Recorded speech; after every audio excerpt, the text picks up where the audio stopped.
Hola hermanos, buenas noches.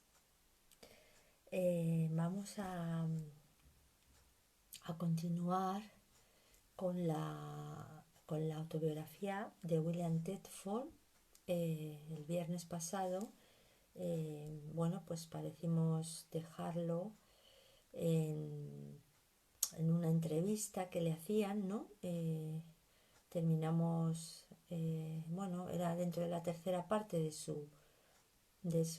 la autobiografía. Pues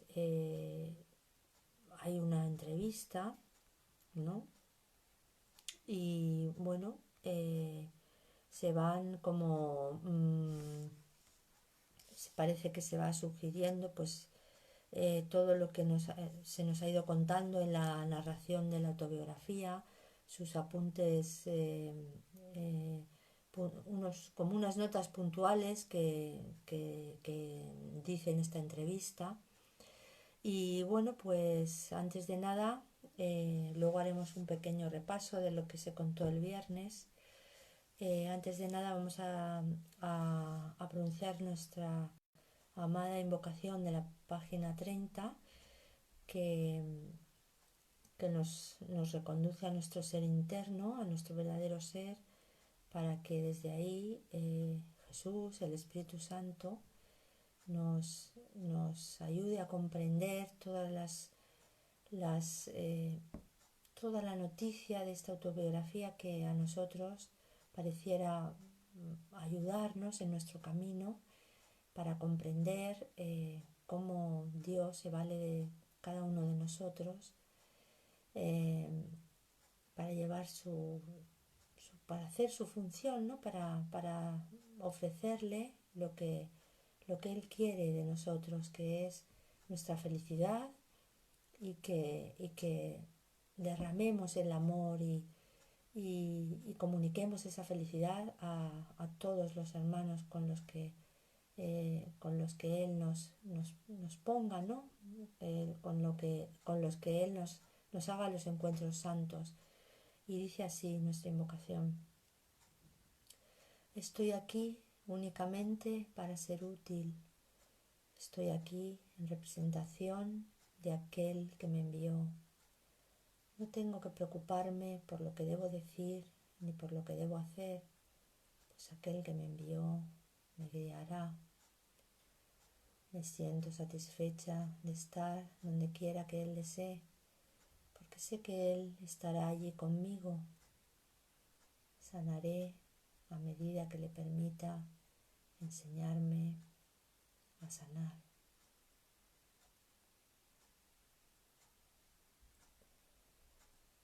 Sentimos lo que somos, esa vibración, ese silencio que nos reconcilia con nuestro verdadero ser, que nos llena de una paz, de un sosiego eternos. Somos la eternidad, somos el amor, no lo olvidemos, somos el amor con el que Dios nos creó, de su amor. Pues bien, vamos a repasar en un momento unas pequeñas pinceladas de lo que leímos el viernes. Bueno, pues nos contaba William que una vez que volvieron de Israel con Kenneth Wapnick, y bueno, pues él pareció sentirse un poco desplazado, ¿no? A veces con la aparente relación que se forjaba entre Santa Helen y San Kenneth, se forjaba una relación de complicidad, de unión, que bueno, que a William le hacía sentirse algunas veces un poco, pareciera hacerle sentir como excluido, ¿no? Como excluido de aquel equipo de cooperación. Y bueno, pues nos cuenta un poco lo de su trabajo, nos sigue contando su trabajo y también que va a una conferencia donde se va a hablar de un sistema, ¿no? De los rayos Kirlian que trataban de radio, que se suponía que radiografiaban el aura. Entonces en esta conferencia que, bueno, pues no, al principio no le parecía muy sugerente, no le parecía muy sugerente ir, pero también a Helen la convenció de que la fotografía, eso es fotografía, no rayos, fotografía Kirlian, pues que debía ser interesante, ¿no? Aquello. Y entonces en uno de los personajes que conocen allí, por una serie de circunstancias, pues también le va a poner en contacto con Judy Schatz, que va a ser la promotora principal, ¿no? El motor de la edición, de las primeras ediciones y de la distribución del libro, del curso. Se va a encargar ella de promocionarlo, de distribuirlo y de que se dé a conocer el curso, también de coger los fondos, de alcanzar los fondos para la edición. Y bueno, pues es más o menos lo que nos cuenta William en esta parte. También prueban, también ensayan el poder de la sanación, de la oración y de la sanación. eh, mm, lo ejercitan con un amigo suyo que parece tener problemas y en la distancia pues parece que sí que logran la mejoría de ese amigo, pareciera que logran la mejoría, es decir, están un poco entre, bueno, pues estudios, conferencias, entre un ambiente entre la parapsicología, pareciera que a San William le atrae mucho esa atmósfera, ¿no? Y sin embargo Helen, bueno, aunque termina por interesarse algo, pareciera, pero también lo ve como un posible detonador de sus ataques de pánico, porque no olvidemos que Helen se mueve en dos polos. Por un lado, esa transcripción de Jesús le parece algo que la enorgullece, ¿no? Que la hace sentirse, por un lado, con mucha autoestima, pero por otro, también le causa, no deja de sentir aparente terror ante lo que le sucede, ¿no? Entonces, es reacia a indagar, pareciera ser reacia a indagar en esos temas que la desagradan, y por otro lado pues sí que se enorgullece de esa facultad suya, ¿no? De que Jesús pueda hablar a través de ella. Bueno, pues en el proceso de la publicación y la difusión del curso pues suelen frecuentar la ciudad de San Francisco en California. Allí se organizan conferencias sobre estos temas y allí pues bueno, pues ven que puede ser propicio, pues para San William ve propicio instalarse en California cuando termina con sus obligaciones en el hospital, y allí se traslada a California y a Tiburón, la localidad de Tiburón, y también lo hacen al poco, también lo hacen Judy Schatz y su marido, en fin, que forman ahí también pues digamos que un foco de distribución del curso, ¿no? Su sede pues estará pues en ese estado de California, ¿no? Se irá ahí como fraguando pues su posterior distribución y la fundación de su sede, en fin, que California va a ser ahora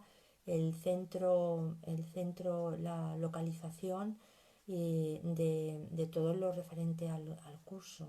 Se había originado en Nueva York y ahora es California la ciudad donde parece que tiene la actividad fundamental del curso en su distribución, publicación, todo. También consiguen un ser de luz, un aspecto de la mente que pone su dinero, a ver si lo encuentro por aquí, un aspecto de la mente que pareciera vivir en México. Bueno, pues les da los fondos también para una edición más mayoritaria, más cuidada. Y bueno, pues parece que las cosas van surgiendo, van eh, realizándose, ¿no? Eh, Parece que topan con algún problema y sin embargo enseguida se les da una solución, es decir, ahí se ve también que el Espíritu Santo estaba haciendo su labor. Luego tenemos un epígrafe, reflexiones sobre las relaciones, en el que William Tedford William nos habla de, bueno, pues de su relación con el aparente hermano marido de Santa Helen, San Louis, pues que lo califica como una relación buena, tenía una buena relación con él. San Louis confiaba mucho en William cuando tenía que viajar con Helen, sabía que él la iba a cuidar siempre. Bueno, y luego también dice que, bueno, lo que nos ha venido diciendo todo el relato, que su relación con Santa Helen pues era bastante complicada, porque parecía ser un aspecto de la mente que tenía muchas polaridades, ¿no? Que cuando era una persona receptiva y acogedora lo era en sumo grado, pero también tenía unos aparentes arranques de desconfianza, de que aquello era una locura, ¿no? Y bueno, pues eso repercutía en su relación, ¿no? Eh, Luego San William pues parece que nos habla también de, nos da dos párrafos, nos explica dos párrafos. Uno es el de la Pascua, en la que lloraron cuando leyeron, cuando Santa Helen no quería leer ese día lo que había recogido, porque le parecía que no tenía sentido, que no le parecía como que se avergonzaba de que aquello que había cogido no tenía sentido, y sin embargo cuando lo leyeron pues les pareció hermosísimo, ¿no? Les pareció la Pascua no es la celebración del costo del pecado, sino la celebración de su final. Y bueno, que les emocionó mucho ese texto cuando lo leyeron. Y, y luego también al hablar de sus relaciones, de su relación con Santa Helen, también nos pone aquí San William: la atracción de la culpa y el miedo al amor ha sido la idea principal, un tema recurrente, dominante a lo largo de mi vida, como sucede con muchas personas. La atracción de la culpa y el miedo al amor. Parece difícil dejarlo, me impresionó mucho cuando lo escuché por primera vez y lo escribí, cuando Helen le dictó. 10. La atracción de la culpabilidad hace que se le tenga miedo al amor, pues el amor nunca se fijaría en la culpabilidad en absoluto. Esto les emocionó mucho también, sobre todo a San William. Si no nos sintiéramos atraídos por la culpa, no podríamos evitar el amor y seguir dando vueltas en estos dos estados negativos, rechazando la única cosa que todo el mundo realmente quiere. Nos habla San William. Creo que esa frase expresa todo el problema. Cuando la gente me preguntaba qué pensaba que el curso estaba tratando de decirnos, yo decía que ahí es donde todos nos quedamos atascados, en la atracción de la culpabilidad. Si yo mismo no me sintiera tan atascado en esa área, no lo tendría tan claro. Ahora está totalmente claro, pero tenerlo claro no significa necesariamente estar fuera de eso. Pensaba que era increíble que yo pudiera verlo tan claramente y sin embargo que lo mismo siguiera apareciendo.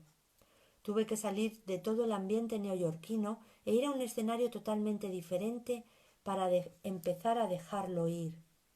Fue muy difícil para mí hacer eso. Estaba tan dedicado a resolver las cosas allí, pero estoy encantado de estar en California, es maravilloso.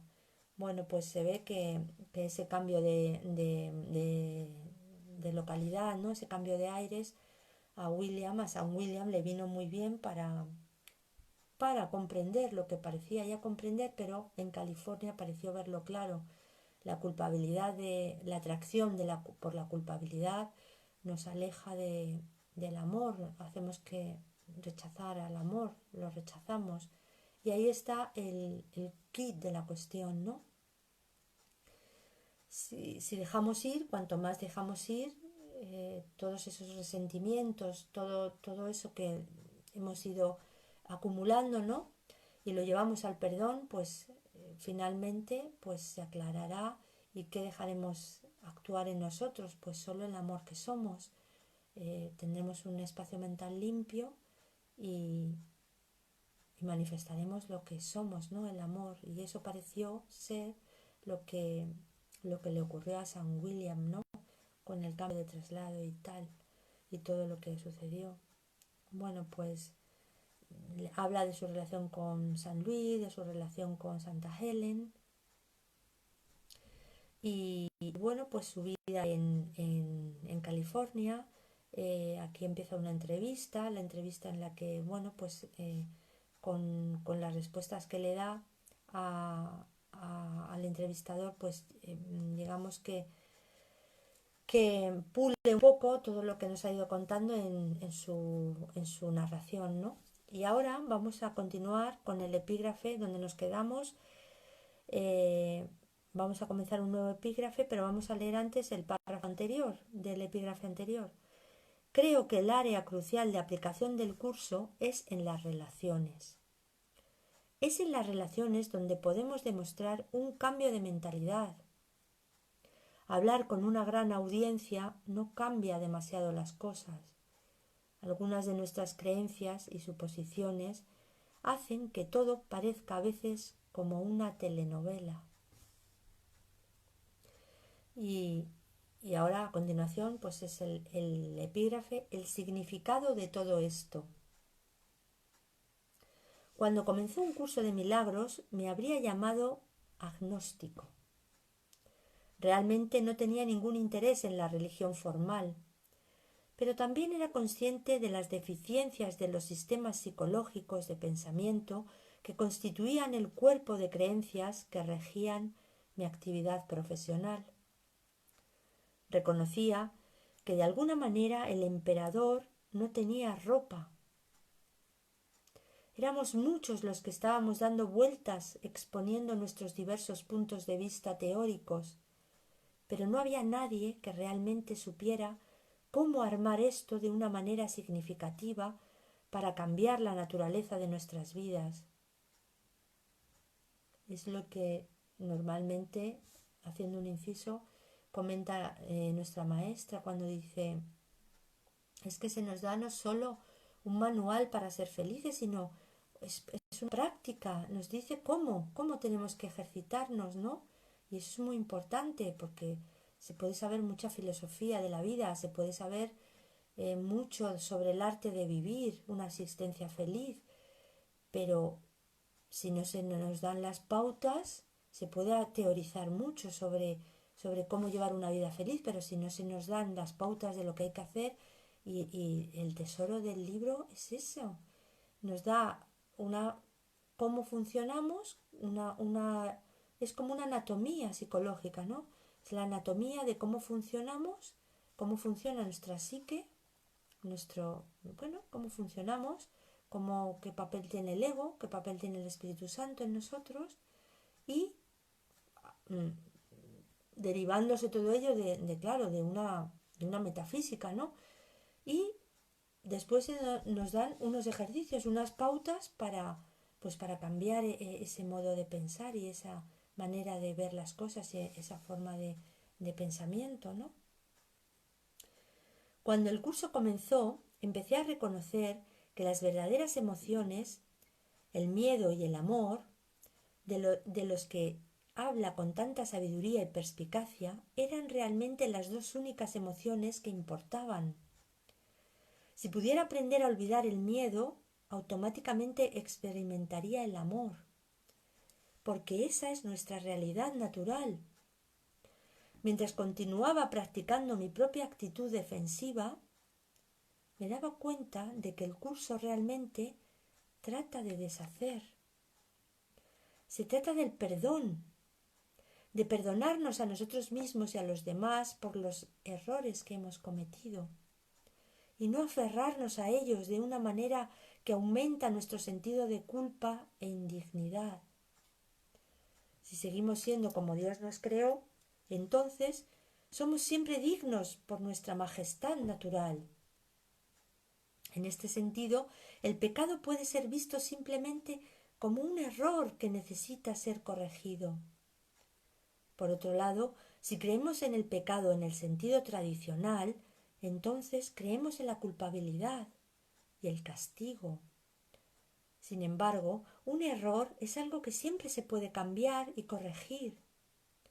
Los errores no piden culpa o castigo, sino más bien perdón, amor y milagros. Ese es uno de los conceptos fundamentales del curso, que me ha resultado extraordinariamente útil a mí y a muchas otras personas. Mientras Helen y yo estábamos trabajando en el curso, también me preguntaba dónde encajaba este material con los sistemas de pensamiento metafísicos dominantes en el mundo y las religiones. Pensaba que los aspectos espirituales del curso tenían mucho sentido. Como mi propia formación era extremadamente deficiente, inmediatamente empecé a buscar libros sobre este tema. Como ya he mencionado antes, realmente no tenía que buscar estos libros, porque me cayeron encima literalmente.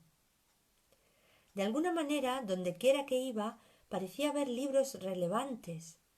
Por eso también pude leer mucho sobre literatura mística, de Oriente y Occidente, y me familiaricé en cierta medida con las enseñanzas Vedanta de los hindúes, la obra de Aldous Huxley y su filosofía perenne, enseñanzas budistas y cosas por el estilo. Como resultado, pronto me di cuenta de que había una enseñanza universal que tenía cierta similitud con el curso. Pero aunque descubrí que todo el mundo parecía estar hablando de conceptos similares, no había manera de que yo pudiera realmente juntarlos. Lo que encontré en un curso de milagros, que me pareció bastante distintivo, no solo fue una integración y síntesis de todos estos conceptos, este y oeste, sino también una forma práctica de practicar y aplicar los conceptos en la propia vida. Y para mí eso era muy diferente. No dejaba de pensar, debe haber algo más que sea como esto, pero no pude encontrarlo. En ningún momento se explica esto con la claridad que ofrece el curso. El curso no solo ofrece una claridad expositiva en el desarrollo de estos conceptos en el texto, sino que también proporciona una herramienta o técnica muy específica para el aprendizaje del material.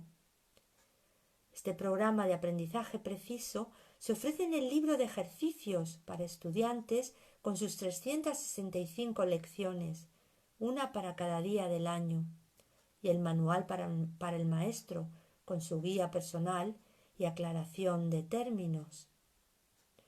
Un curso de milagros, por lo tanto, es una guía para la transformación personal, espiritual. Se basa en la creencia de que hay dos sistemas de pensamiento distintos. Uno es conocido como el mundo de la percepción, que es este mundo. El otro se llama el mundo del conocimiento, que es el mundo de Dios y que no requiere ninguna acción por nuestra parte. De hecho, el mundo del conocimiento es inefable, simplemente es. Y es algo que no podemos describir, pero podemos experimentar.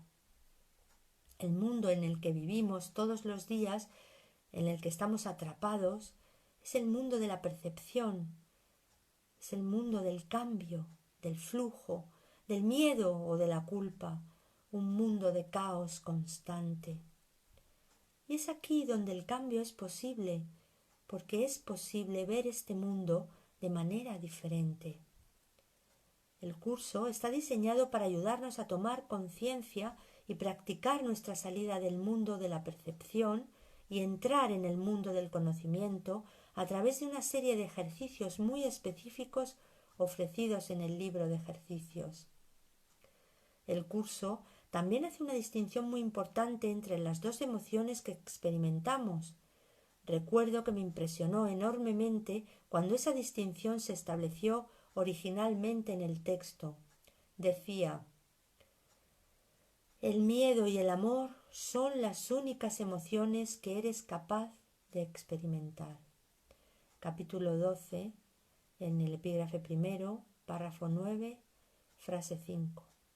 Continúa diciendo que una la inventaste tú y la otra se te dio. Capítulo 13, epígrafe 5, párrafo 10. Cuando leí eso, cuando leí eso me embargó un tremendo sentido de «por supuesto». Toda esta complejidad que hemos introducido en la psicología tratando de idear jerarquías y listas de emociones no es realmente la mejor manera de entenderlas o lidiar con ellas. Realmente no hay más que dos emociones: amor y miedo. Por eso es que si me siento enojado es porque primero me he sentido amenazado y por supuesto asustado. No me sentiría amenazado si no hubiera experimentado miedo. Ahora bien, eso es cierto en casi todas las llamadas emociones negativas. La mayoría de nosotros andamos por ahí hablando de querer amor, pero aferrarnos a nuestra culpabilidad y al miedo, pero el aferrarnos a nuestra culpabilidad y al miedo claramente bloquea nuestra conciencia del amor. El amor siempre está ahí, no cambia. Está solo a la espera de nuestro reconocimiento y de nuestra decisión de derribar los obstáculos a su presencia. Así que creo que el curso hace una gran distinción entre estas dos emociones en los ejercicios que practicamos.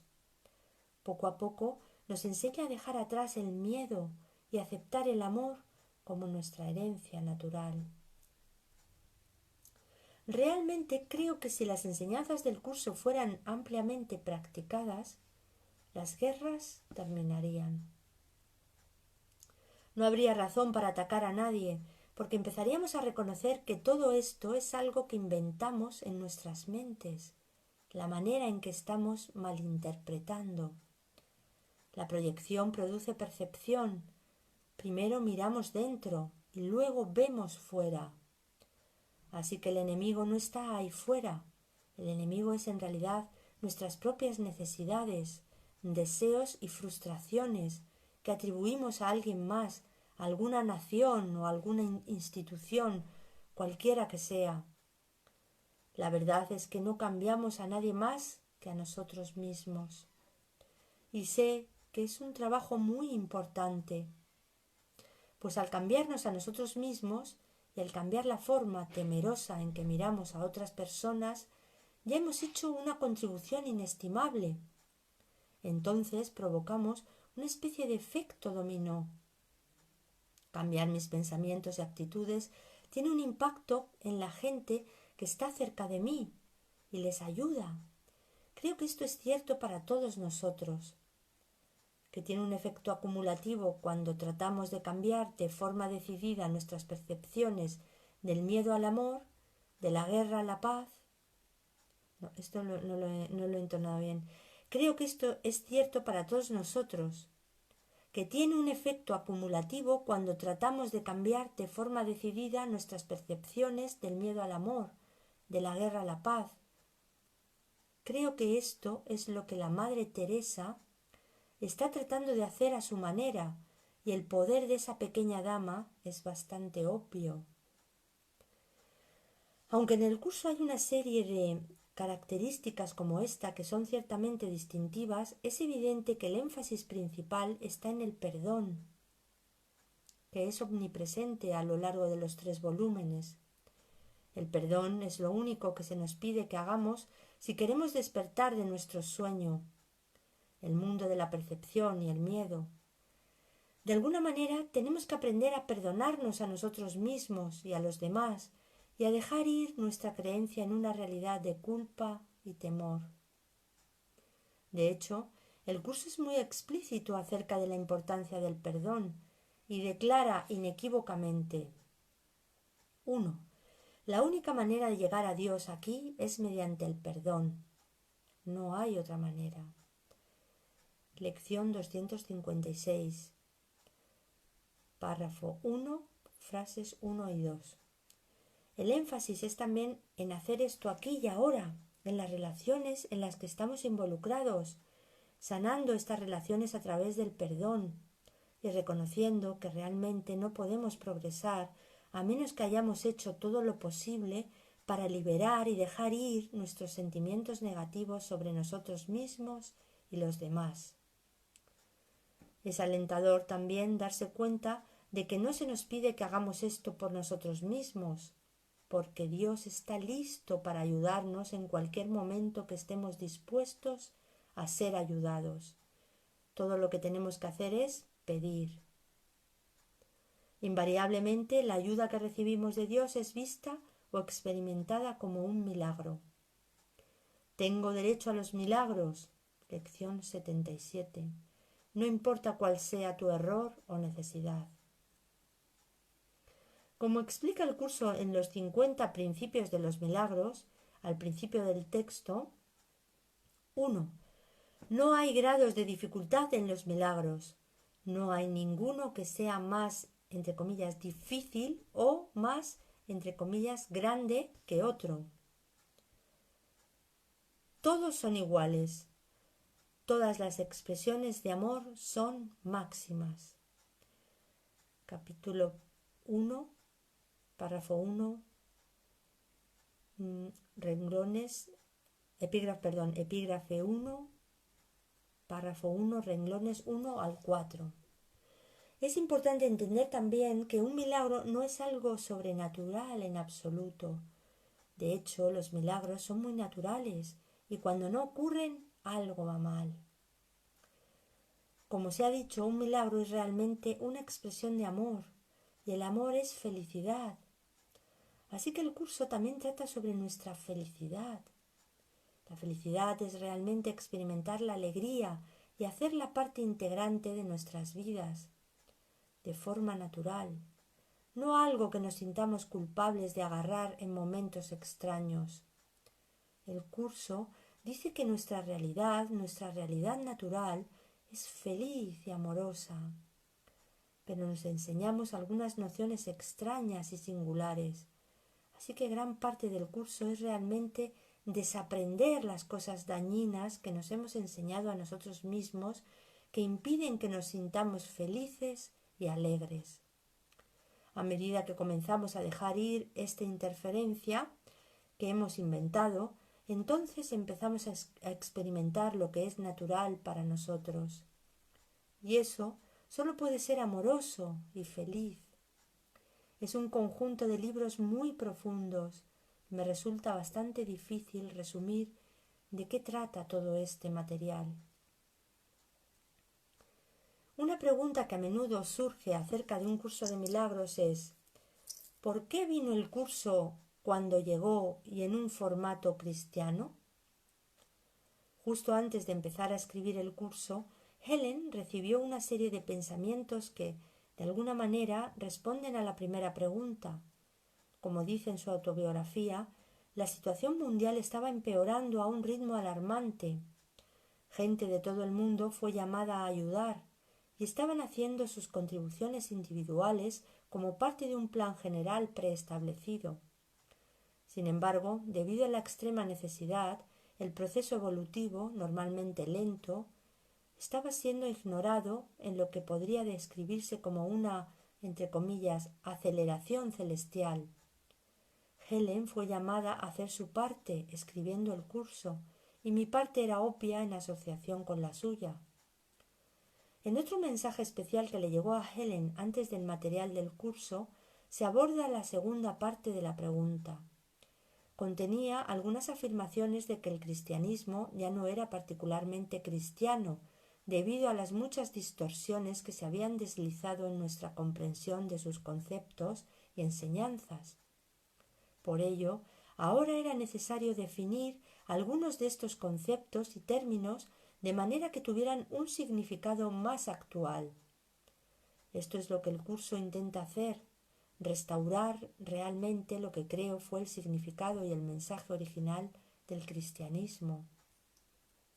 Sin embargo, lo hace de una manera que combina las percepciones espirituales y psicológicas, y de una manera decididamente ecuménica. Así que aunque el curso utiliza la terminología cristiana, transmite verdades espirituales universales. Esa es quizás la razón por la cual personas de diferentes religiones pueden y han encontrado que tiene valor. Además, los que consideran que la terminología cristiana y su formato masculino son contraproducentes han optado por el uso de la palabra, entre comillas, espíritu, un término totalmente natural y andrógino. Resuelve cualquier problema. Creo que el curso lo expresa muy bien cuando dice: una teología universal es imposible, pero una experiencia universal no solo es posible, sino necesaria. Esto está en la introducción, en el párrafo 2, en la línea 5. En este espíritu, el curso no discute la religión institucional y no aconseja a nadie que renuncie a ser miembro de la fe que profesa, ya sea simbolizada por la iglesia, el templo, la sinagoga, la mezquita o lo que sea.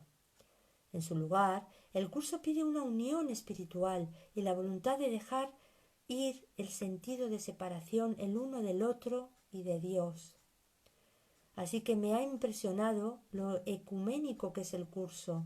Su propósito no es aumentar nuestro sentido de separación, sino unir a la gente de una manera amorosa e igualitaria.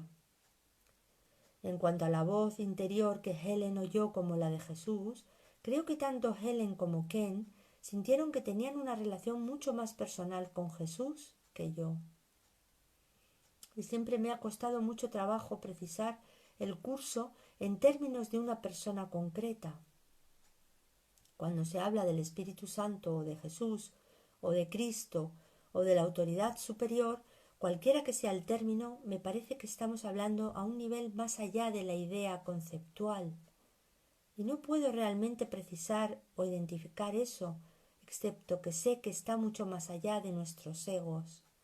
No tiene nada que ver con nuestro estado ordinario de conciencia y comprensión. Así que creo que por eso quizás soy más remiso a hablar en términos bíblicos muy específicos. En cuanto al futuro de un curso de milagros en sí mismo, no tengo ninguna reserva al respecto, debido a lo que considero acontecimientos milagrosos de su comienzo y lo lejos que ha llegado desde entonces. En lo que a mí respecta, va a un paso extraordinariamente rápido. En la actualidad hay más de 1 millón de ejemplares en circulación a nivel internacional, con decenas de miles de personas involucradas en grupos de estudio en todo el mundo. Así que siento que toda declaración de la verdad naturalmente tendrá una audiencia muy amplia. Sin embargo, el propio curso afirma en el Manual para el Maestro que es sólo uno de los muchos acercamientos a la verdad, que es, entre comillas, una forma especial del curso universal, y que existen muchas otras formas, todas con el mismo desenlace, como se nos dice en el manual, en el 1 del manual, en el párrafo 4, en línea 2. Finalmente, en cuanto a mí mismo, personalmente, el curso cambió totalmente mi vida. Sigo practicando el material. No puedo decir que pase ningún día sin volver a caer en pensamientos de miedo. pero ahora sí sé la diferencia y creo que soy capaz de responder más rápidamente cuando surge un temor. Tal vez incluso ser capaz de reírme de ello. Quizás sea esta la manera más eficaz de enfrentarnos a muchos de estos temores imaginarios que hemos inventado en nuestras vidas. Puedo decir sinceramente que el curso ha ido más allá de todo lo que podía haber imaginado, y estoy encantado. Cualquier cosa que pueda ser de ayuda para mí y para tantas personas obviamente pertenece al mundo y merece la distribución más amplia posible. Sé que Helen y yo nos alegramos de poder desempeñar nuestro papel en esto. Muchas otras personas han seguido participando en la difusión de las ideas y conceptos del curso en muchas áreas diferentes. Por lo tanto, espero que un curso de milagros nos ayude a alcanzar un mayor sentido de armonía y amor en nuestras relaciones personales, una mayor conciencia de cómo es posible estar en paz con nosotros mismos y con los demás, y a una verdadera paz en el mundo. Y aquí comienza una entrevista para New Realities. William Tedford, por James Bolen, en abril de 1984. Acerca de esta entrevista. Una conversación franca y exclusiva con una de las dos, entre comillas, personalidades ocultas detrás de la manifestación de uno de los sistemas de pensamiento espiritual más enigmáticos y profundos del siglo, un curso de milagros. El doctor Tedford, que alguna vez fue un agnóstico confeso, ahora habla abiertamente sobre su papel secreto en la escritura del curso y cómo le afectó personalmente a él y a su trabajo en psicología, así como sobre las prestigiosas posiciones que ocupó como profesor de psicología médica en el Colegio de Médicos y Cirujanos de la Universidad de Columbia y como director del Departamento de Psicología en el Hospital Presbiteriano de la ciudad de Nueva York. Y habla NR es James Bolen. James Bolen, como una de las dos personas responsables de escribir un curso de milagros, ¿cuál ha sido el impacto de este en su vida? Y contesta William Tedford. Ha cambiado mi vida totalmente. Recuerdo que escribí los primeros 50 principios sobre los milagros que pasaron por Helen Schucman en el otoño de 1965 y me di cuenta de que si este material era cierto, entonces absolutamente todo lo que yo creía tendría que ser cuestionado, que tendría que reconstruir todo mi sistema de creencias. En ese momento, sin embargo, pensé que eso sería imposible. No sabía cómo podía hacerlo. Sin embargo, sentí que era un requisito, ya que el material que llegó a través de Helen en la fase inicial parecía muy auténtico y genuino. Me dejó en estado de shock por un breve periodo, preguntándome cómo sería posible hacer un cambio tan abrupto en mi percepción de la vida y del mundo. Más tarde me di cuenta de que Dios es misericordioso y no nos pide que hagamos cambios tan abruptamente, que habría tiempo adecuado para gradualmente comenzar a cambiar mi percepción. Creo que lo importante era mi voluntad de cambiar, no el dominio del material. Y por supuesto, me mudé del centro de Manhattan, donde había vivido durante 23 años, a Tiburón, California, algo que pensé que nunca ocurriría. Me había asentado en mi rutina como neoyorquino y sentía que la Gran Manzana era el centro del universo y el lugar al que pertenecía. Ese movimiento fue probablemente el mayor choque cultural que he experimentado en mi vida, haciendo una transición abrupta de la agitada vida en la ciudad de Nueva York a la tranquilidad de Tiburón. Eventualmente también dejé la enseñanza, primero al retirarme de mi cargo como director del Departamento de Psicología en el Hospital Presbiteriano del Columbia Presbyterian Medical Center, y varios años después al retirarme de mi cargo como profesor de Psicología Médica en el College of Physicians and Surgeons de la Universidad de Columbia. James Bolen. ¿Fue eso para dedicarle tiempo completo al curso o para perseguir otros intereses? Creo que fue una combinación. Después de 20 años en Columbia, sentí que era hora de dejar la enseñanza. Parecía natural irse cuando se publicó el curso. James Bolen. ¿Cuál fue exactamente su papel en el proceso de escritura del curso? ¿También escuchaste una voz? Tedford. Tanto Helen como yo sabíamos desde el principio que se trataba de una tarea de colaboración, aunque no oía una voz. Mientras Helen escuchaba el dictado interior, era incapaz de transcribir el material directamente ella misma, ya que encontraba el contenido del curso demasiado amenazante. Mi papel era ofrecerle el apoyo y la tranquilidad que necesitaba cada día para que ella continuara transcribiendo a su libreta de apuntes. Ella me leía el material y yo lo escribía directamente de su dictado. James Bolen. Ya que el curso cuestionaba tus propias creencias y sistema de pensamiento, ¿por qué no lo rechazaste y lo tiraste? Tedford. Bueno, mi intelecto se rebeló a veces, pero yo era el que había pedido otra manera de hacer, una mejor, con respecto al contexto profesional extremadamente estresante en el que Helen y yo tratábamos de funcionar. Cuando el material de un curso de milagros comenzó a llegar, era obvio para mí que esta era la respuesta a mi pregunta, muy claramente la respuesta. Así que rechazarla o incluso ignorarla nunca fue siquiera considerado. James Bolen. ¿Qué fue lo que específicamente te hizo ver que esta era tu respuesta? Tedford. Tal vez el hecho de que hubiera sido tan diferente del modo en que yo había estado operando a lo largo de mi vida, pero la autenticidad del material más que nada me impresionó. Sabía que Helen no se lo había inventado, ni siquiera con su fértil imaginación.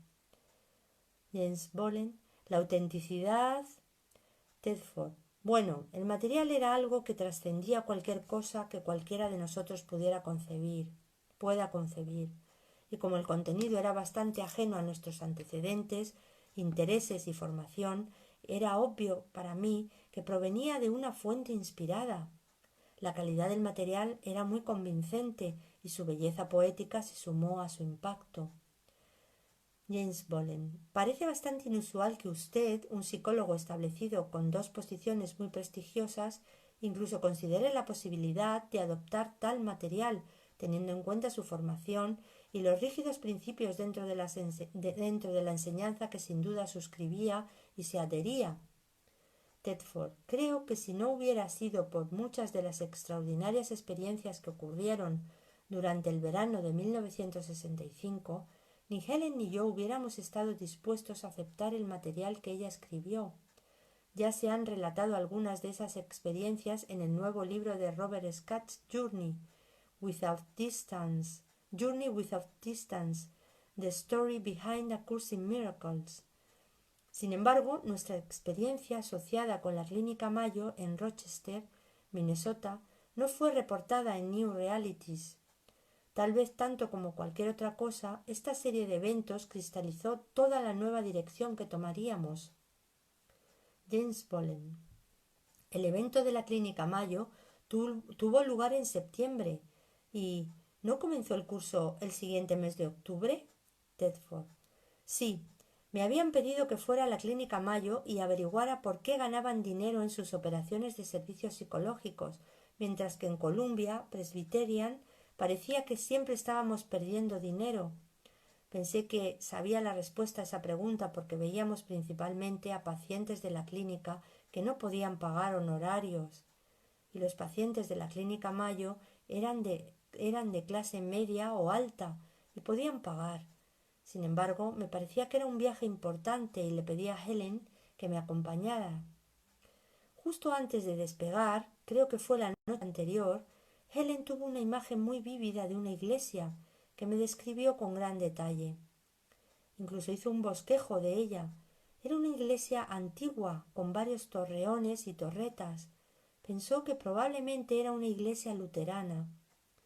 Estaba convencida de que de alguna manera veríamos esa iglesia desde la ventana del avión cuando estuviéramos a punto de aterrizar en Rochester.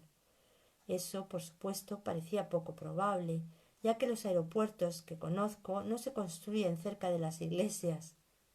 De todos modos, mantuvimos nuestra atención muy centrada en las ventanas durante el aterrizaje, y para gran decepción y angustia de Helen, no vimos ninguna iglesia.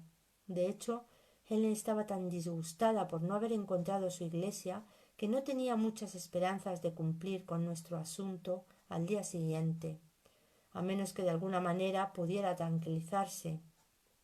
Le sugerí desesperadamente a Helen que contratáramos un taxi para ver si podíamos encontrar su iglesia en algún lugar del área metropolitana de Rochester. Así que Helen y yo fuimos a cazar iglesias. Al principio pensamos que nos limitaríamos a las iglesias luteranas. Creo que había 2 de esas, y ninguna era remotamente como la imagen de Helen. Entonces decidimos que veríamos todas las otras iglesias mientras estábamos allí. Creo que había 27 en total en los alrededores de Rochester, y ninguna de ellas se parecía a la imagen de Helen.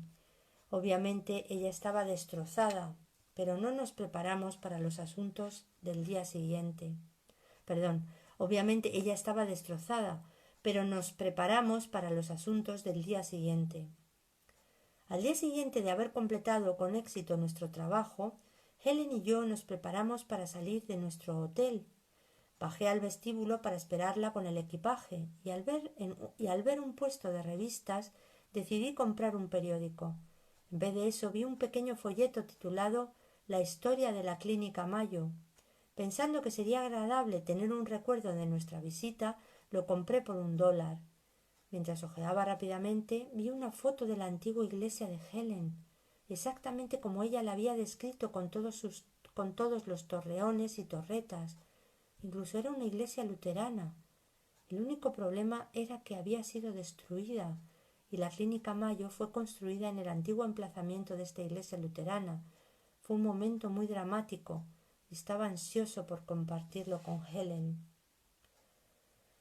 Cuando ella bajó, le dije rápidamente: Helen, después de todo no estabas loca. Tu iglesia estaba allí, pero ya no está. Cuando pensabas que la mirabas desde un avión, mirabas hacia atrás a través del tiempo. Helen mostró una mezcla peculiar de paranormal, y esta era un área que le hacía sentirse muy incómoda. De regreso a Nueva York, tuvimos que cambiar de avión en Chicago. Mientras estábamos sentados en la sala de espera, Helen espiaba a una joven en un rincón leyendo una revista y con apariencia poco feliz, tal como la gente frecuentemente adopta cuando está esperando aviones en los aeropuertos. Me sorprendió cuando Helen me dijo: «Mira a esa joven de allí, está en serios problemas». Helen insistió en que fuera a hablar con esta mujer. Resultó que la mujer, cuyo nombre era Charlotte, nunca había estado antes en un avión. Había volado en Ozark Airlines a Chicago de camino a Nueva York y estaba en estado de pánico. No sabía nada de Nueva York. Más tarde nos enteramos de que dejaba a su marido y a sus 2 hijos pequeños y que estaba en un estado de gran angustia. Charlotte tenía asiento en el mismo avión que nosotros. Durante el vuelo nos sentamos a cada lado de ella, sosteniendo su mano y tratando de calmarla y tranquilizarla. Le preguntamos dónde se iba a quedar en Nueva York, ya que no conocía a nadie. Ella dijo que, dado que era luterana, pensó que se pondría en contacto con una iglesia luterana y que de alguna manera encontrarían un lugar para ella en la ciudad. Fue en este punto cuando Helen y yo intercambiamos miradas. El mensaje estaba claro para ambos. Helen oyó su voz interior diciendo: «Y esta es mi verdadera iglesia, ayudando a tu hermano que está en necesidad, no el edificio que viste antes». La autoridad de esta voz interior se hizo cada vez más familiar para ambos cuando el curso comenzó unas semanas después, en octubre. James Bolen. Debe haber sido un tanto difícil durante ese periodo, viviendo una vida dual y recibir y lidiar con el material de los milagros que llegaba, continuando con su vida académica normal. Tedford. Sí, en cierto modo fue como vivir en 2 mundos diferentes. Mis sentimientos eran tan complejos que es difícil decirlo de forma sencilla. Obviamente, Helen no se había vuelto loca, ni había perdido la cabeza. El material tenía sentido, pero había una sensación de que nos habíamos metido en algo que estaba muy por encima de nuestras posibilidades y para lo cual no estábamos preparados. Naturalmente no discutimos esto con nuestros colegas y ninguno de nuestros asociados profesionales era consciente de que esto estaba ocurriendo como una dimensión adicional en la vida de Helen y en la mía. Al mismo tiempo, no pudimos separar completamente el curso de nuestras responsabilidades académicas y gran parte del mecanografiado del material tuvo lugar en el centro médico. Helen me dictó sus notas durante nuestra hora de almuerzo o en momentos extraños, pero esto no interrumpió el flujo de nuestros compromisos profesionales, que incluían dar conferencias, escribir becas de investigación y trabajos para la publicación, así como una multitud de tareas administrativas, todas esas cosas que forman parte de una vida profesional muy ocupada. Así que la experiencia que sufrimos durante ese periodo fue ciertamente muy inusual. James Bolen. ¿No hubo momentos en los que Helen pensara seriamente ver a un psiquiatra o psicólogo sobre esto? ¿O tal vez consideró la posibilidad de obtener algún medicamento que le quitara la voz que le dictaba? Tedford.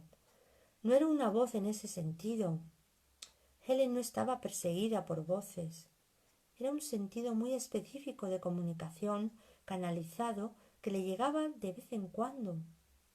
Ella se daba cuenta de que había material para ser transcrito y podía hacerlo cuando lo escogiera. No hubo presión para que dejara de hacer nada para tomar notas. Más bien, el material estaba allí casi como si hubiera sido pregrabado y estuviera esperando su atención. Se le presentó en una parte muy separada y distinta de su mente. No la experimentó en absoluto como una voz externa. James Bolen. Sin embargo, dada la naturaleza de alguien que escucha una voz en el sentido psicoterapéutico tradicional, ¿qué cree usted que podía haber sido el diagnóstico-pronóstico de Helen, sin entender la dinámica involucrada? Tedford. Creo que las personas que hacen cosas inusuales de ese tipo son probablemente consideradas algo disociadas o posiblemente esquizofrénicas. Sin embargo, el hecho de que la capacidad de Helen para funcionar como psicóloga no se hubiera visto afectada de ninguna manera durante este periodo era una clara indicación de que no sufría de un sistema delirante. En todo caso, yo diría que su capacidad para funcionar profesionalmente mejoró a medida que continuamos con este trabajo.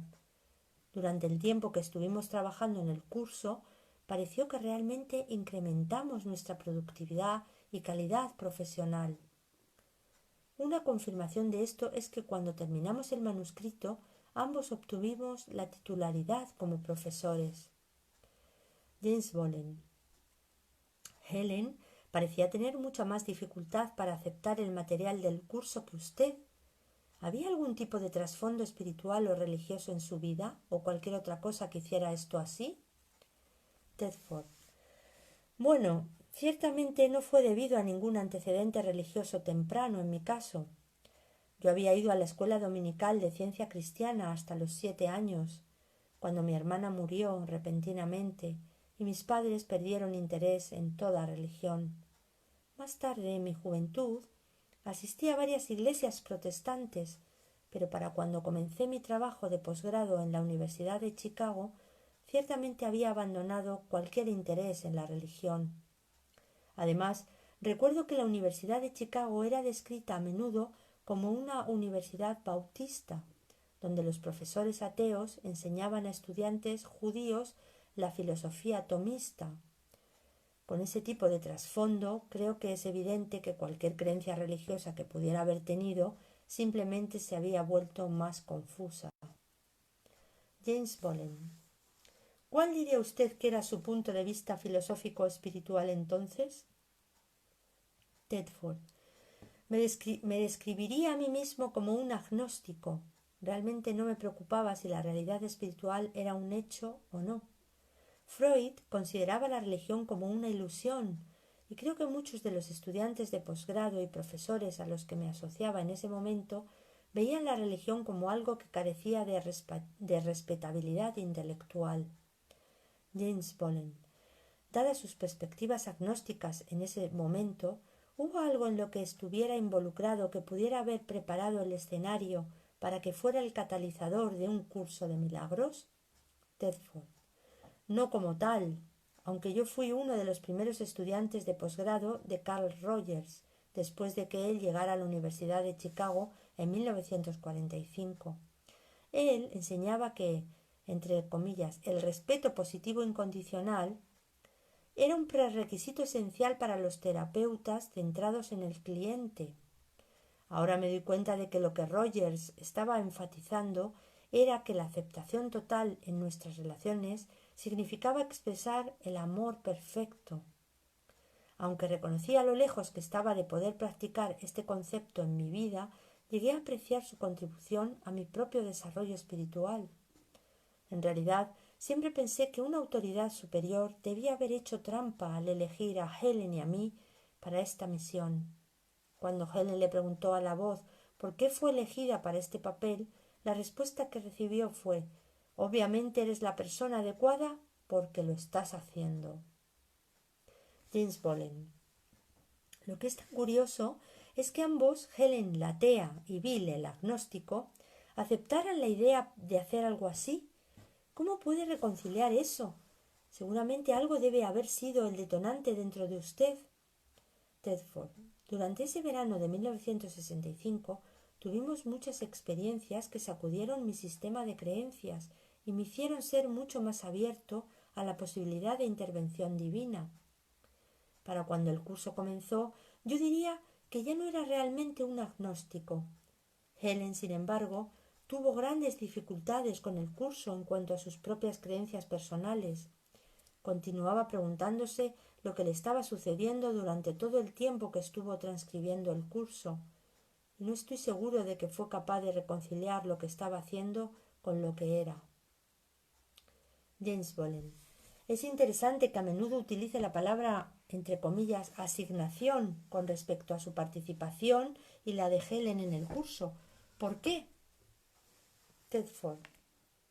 Bueno, los eventos que experimentamos hasta el dictado del curso nos parecieron como preparación para una tarea que de alguna manera, en algún lugar, habíamos acordado hacer juntos.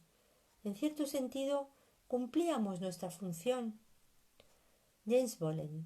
Los eventos a los que usted se refiere como anteriores al dictado del curso por Helen involucraron un número de experiencias psíquicas y místicas que ella tuvo.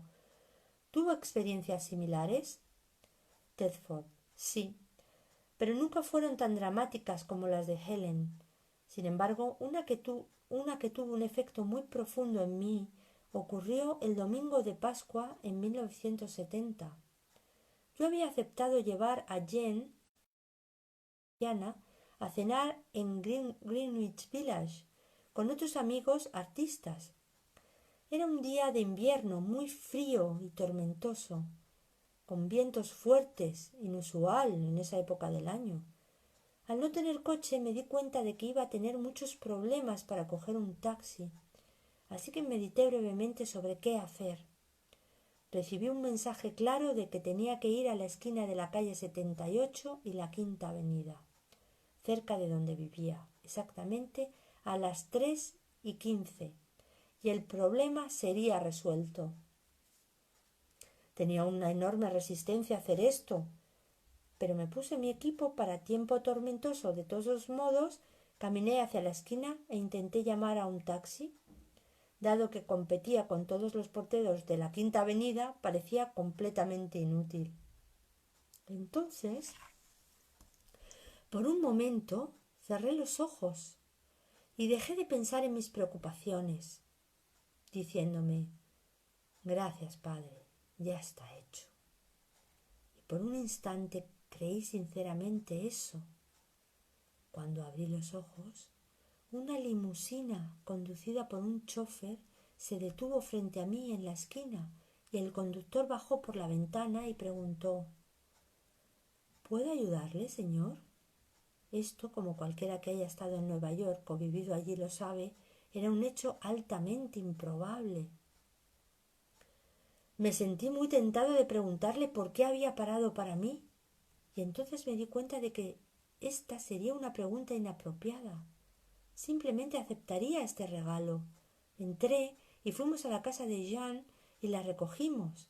Estaba absolutamente emocionada de que yo hubiera venido a recogerla en una limusina.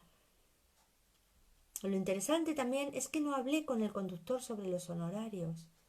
Simplemente me llevó sin ninguna pregunta y cuando llegamos a nuestro destino le pregunté cuánto era y dijo algo ridículo, como $5.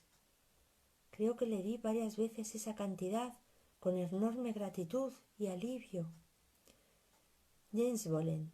¿Qué otras experiencias? Tedford.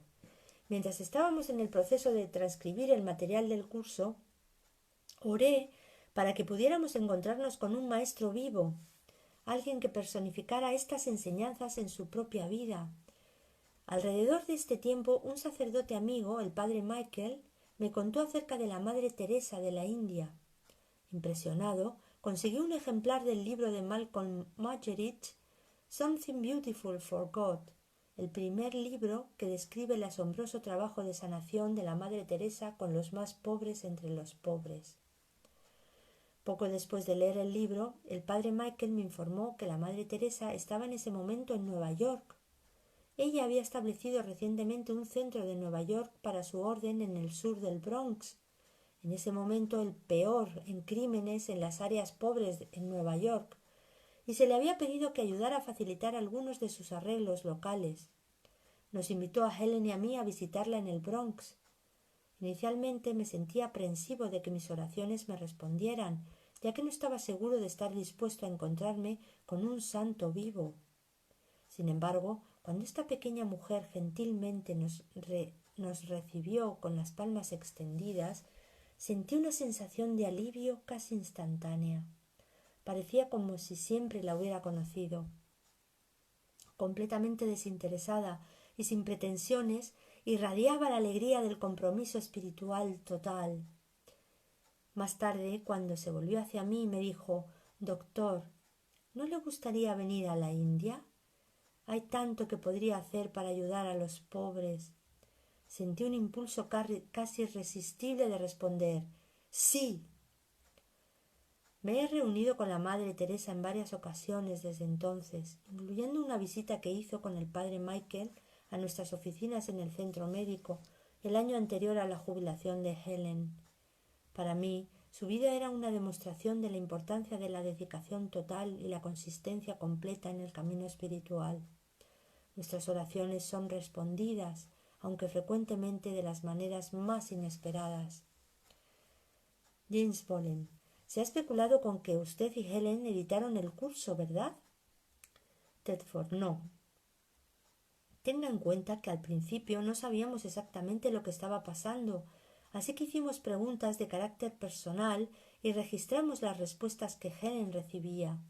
Escribía estas respuestas como parte del proceso continuo, sin distinguirlas del dictado interno que Helen estaba grabando en su cuaderno de taquigrafía. Más tarde, cuando nos dimos cuenta de que este material obviamente no formaba parte del curso mismo, lo eliminamos. Es cierto que en el texto se han editado los títulos de mayúsculas y minúsculas, puntuación, párrafos y secciones. Sin embargo, estos cambios fueron menores y el libro de ejercicios y el manual para el maestro también aparecen exactamente tal como fueron bajados por Helen. James Bolen. ¿Podría darnos un ejemplo del material personal que borró? Tedford. Había preguntas como: ¿hay algo que debiéramos hacer para aumentar nuestra habilidad para meditar mejor? También hubo algún comentario sobre teorías psicológicas que se introdujeron con una digresión intelectual al principio, que no tenía nada que ver con el propio curso. James Bolen. Brevemente, ¿cuál cree que es el propósito del curso? Tedford. Ayudarnos a cambiar nuestras mentes acerca de quiénes somos y qué es Dios, y ayudarnos a dejar ir, a través del perdón, nuestra creencia en la realidad de nuestra separación de Dios. Aprender a perdonarnos a nosotros mismos y a los demás es realmente la enseñanza fundamental del curso.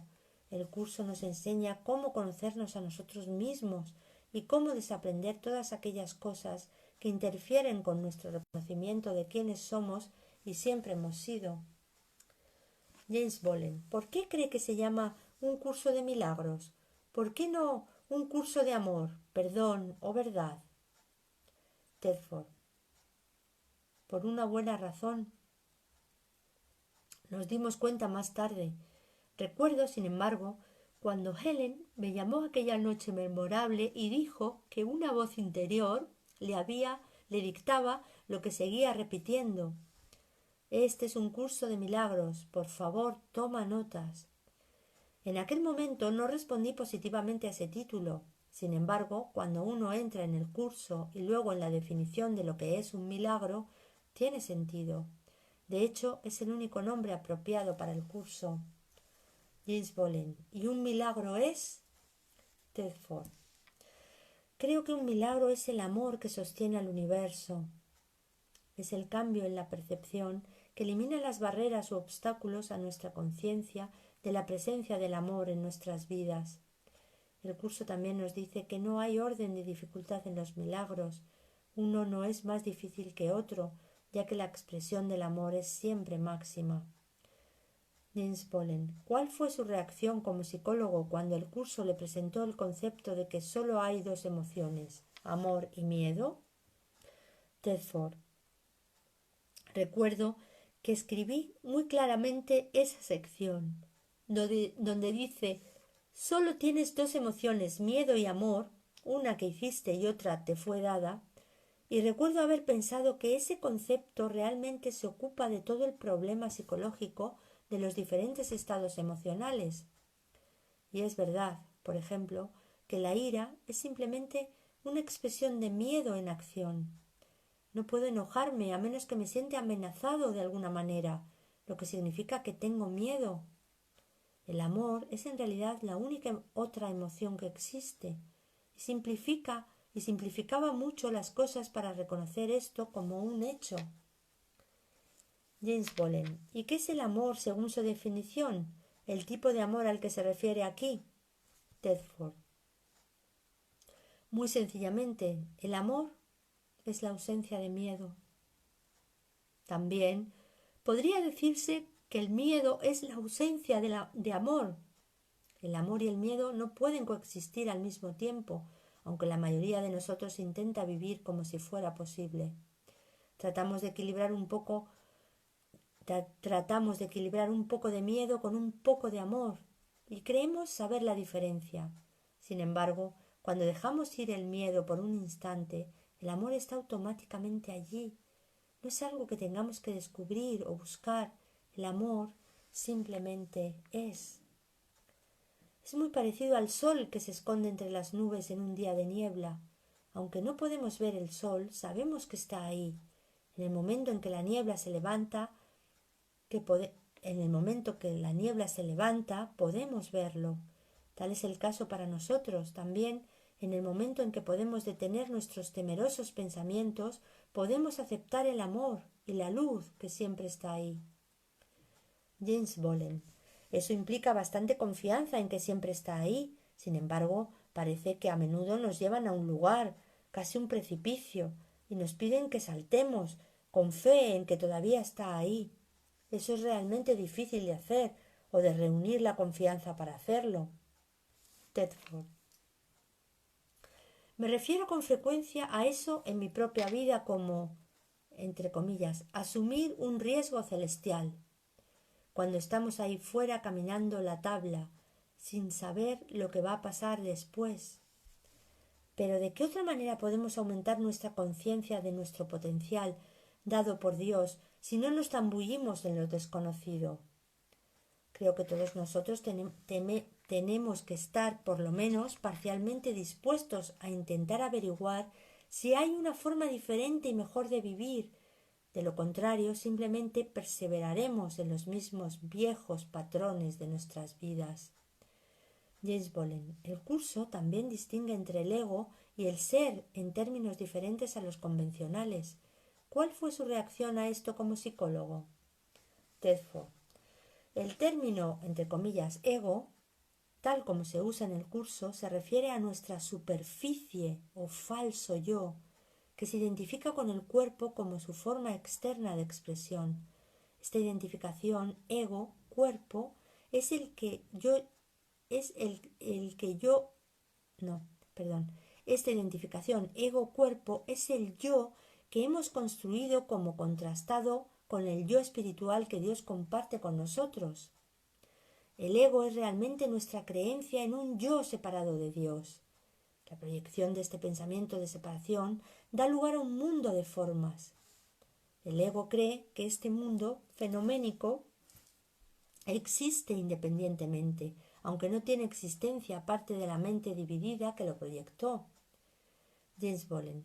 Uno de los conceptos más provocativos que presenta el curso es que este mundo es ilusorio, no real, y que Dios no está realmente presente en él, que Dios solo se preocupa por nosotros, no por nuestras cosas, y somos nosotros los que las valoramos, no Dios. Es un concepto muy difícil de entender y manejar, ¿no? Tedford. Sí, por supuesto. Es un reto y un problema para todos nosotros, pero como usted sabe, muchos físicos del siglo XX han escrito extensamente sobre las implicaciones de la mecánica cuántica para el misticismo y el pensamiento no místico. Y el pensamiento místico. Ken Wilber ha editado recientemente un libro titulado Quantum Questions, que trata sobre el tema de la realidad física y las experiencias místicas en los escritos de Einstein, Heisenberg, Eddington, Schrödinger y varios físicos ganadores del premio Nobel. Wilber señala que todos estos científicos notables desarrollaron una visión trascendental o mística del mundo. Aunque la física moderna no prueba que el misticismo sea cierto, sí quita cualquier bloqueo teórico importante a la posibilidad de la realidad espiritual. En efecto, el universo material sólido se ha disuelto en una serie de ecuaciones matemáticas abstractas. El punto aquí es que muchos físicos ven el mundo material de la misma manera que el curso, que este mundo es ilusorio, porque la materia física ya no es comprensible en términos de nuestra conciencia sensorial. De alguna manera estamos percibiendo algo que no está allí, y es nuestra percepción de él lo que le da realidad. La pregunta es entonces, ¿cuál es la naturaleza del poder sustentador que subyace detrás de todas las formas? El énfasis del curso en cambiar la percepción se aplica a todo en nuestras vidas, no solo el universo externo y más particularmente a nuestras relaciones, la forma en que nos miramos a nosotros mismos y a los demás. A medida que cambiamos esta percepción, o más bien, a medida que cambiamos nuestras actitudes, yendo del miedo al amor, de la culpabilidad a la aceptación total, entonces lo que vemos como un universo limitado y acotado también cambia. Cualquier cosa que es perecedera es vista como una ilusión, y cualquier cosa que es eterna es conocimiento verdadero y viene de Dios. La meta del curso, entonces, es permitirnos cambiar nuestra percepción al punto donde Dios puede llevarnos al reino del conocimiento. Su propósito inmediato es ayudarnos a eliminar los obstáculos a nuestra conciencia de la presencia del amor en nuestras vidas cotidianas, que es de lo que se trata el milagro. Cuando comenzamos a reconocer y aceptar la presencia del amor de Dios en nuestras vidas, muchas de estas otras preguntas que planteamos simplemente desaparecen. Ya no parecen más relevantes, porque son preguntas que el ego plantea basándose en la percepción de un universo limitado y acotado. Hermanos, voy a ver cuánto queda. 5. Todavía queda 1, 2, 3, 4, 5, 6, 7. 7 páginas.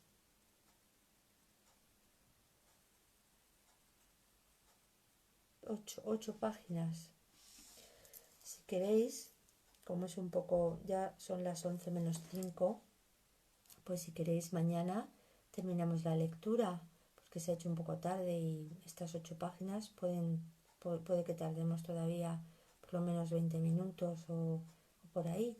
Si os parece bien, mañana continuamos, así os da tiempo a hacer algo más antes de iros a dormir, lo que tengáis que hacer, o ya simplemente a descansar. Mañana continuaremos, Santa Casey. Vamos a saludar a los hermanos, a todos los que habéis estado aquí. Hemos estado aquí. Nuestra maestra Santa Hilda, gracias maestra por estar aquí, por haber estado aquí. San Antonio Delgado Álvarez, hola, muy interesante. Gracias San Antonio, bienvenido, me alegro que te guste. Santa Betty Medina, hola Santa Betty, gracias por estar. San Antonio, gracias San Antonio. Santa María GM Rosas, bendiciones, gracias Santa María. Santa Vicky Eras, gracias Santa Vicky por estar aquí. Milagros Curso, está viéndolo, gracias, muchas gracias. Santa Vicky Eras, gracias por el perrito, Santa Vicky. Milagros Curso, gracias hermanita, gracias pedacito de cielo, como dijo la maestra Hilda hoy. Pedacito de cielo, qué bonito, sí. Aquí hay una iglesia en Madrid, pequeñita, muy recoleta y con muchos adornos, es muy pequeñita y se frecuenta porque está siempre la forma sagrada, está siempre el misterio puesto para que vaya allí la gente a rezarlo, y se llama Cachito de Cielo. Cachito de Cielo se llama la iglesia y es muy bonita, está muy bien. Muchas gracias, Milagros, Santa Milagros, Santa Evelia, hola, gracias, bendiciones, gracias Santa Evelia por estar aquí. Santa Diami, Clausosa, Santa Diami, bienvenida. Santa Yida, Angus, hola Santa Yida, hermana, ¿qué tal? UCD, mi amando, bendiciones hermanitos, gracias a ti, gracias por estar. Santa Yida, gracias por estar. San Gaby Galeano, Santa Gaby, gracias, esta historia es maravillosa, sí que lo es preciosa, es muy bonita, muy interesante. Santa Casey, gracias por estar aquí, Santa Casey. Santa Ama, gracias, Santa Ama por estar. Santa Gaby Galeano, el compañero de Helen fue claramente necesario en esta realización del texto. Es emocionante, claro que sí, fue un tándem. Dios sabe lo que hace, Dios lo sabe todo, sabe cómo debe funcionar. Vio que, bueno, pues que Helen necesitaba una ayuda, un ayudante, no solo que pasase la mecanografía, sino que sobre todo, que la ayudase a animarla, a quitarle ese miedo que Helen sentía a veces, esos aparentes ataques de pánico. Santa Claudia, gracias Santa Claudia. Santa Maestra, bendiciones y dulces sueños nocturnos de su mano, igualmente, que descanséis todos, muy bien, gracias. A Santa Ama, descansamos en él, juntitos, sí, gracias Lucecita, gracias a vosotros. Santa Gabriela Mitzau, hola, hola Santa Gabriela, no sé si le he dado al revés a la cámara, ahora. Santa Casey, hola Santa Casey, amorosos benditos, felices sueños, igualmente que descanséis. Santa Hilda, nuestra maestra, parece ser maravilloso todo, sí, infinitas gracias siempre, gracias a vosotros, Santa Maestra. Santa Ama, Cachito de Cielo es aparentemente mexicano, manito, sí, cachito, como la canción, ¿no? Cachito, cachito, cachito de Espíritu Santo. Bueno, pues que descanséis, que paséis una buena noche de la mano de Jesús, que vele vuestros sueños y que nos vele nuestros sueños y que nos siga educando por la noche. Muchas gracias hermanos, os amo, nos amamos y mañana nos volvemos a ver. Mañana la lección la dirá San Vicente. Luego ya sabéis las noticias con la maestra, noticias perdonadas. También Santa Gaby Galeano, la Santa Gaby. También estará después la lectura, no, el estudio con la maestra, el estudio del capítulo 11, la segundo epígrafe, me parece que es, y después comentar la lectura, las preguntas con la maestra y, también tenemos la reunión de Maike, del grupo Maike, a las 11 de la mañana también será.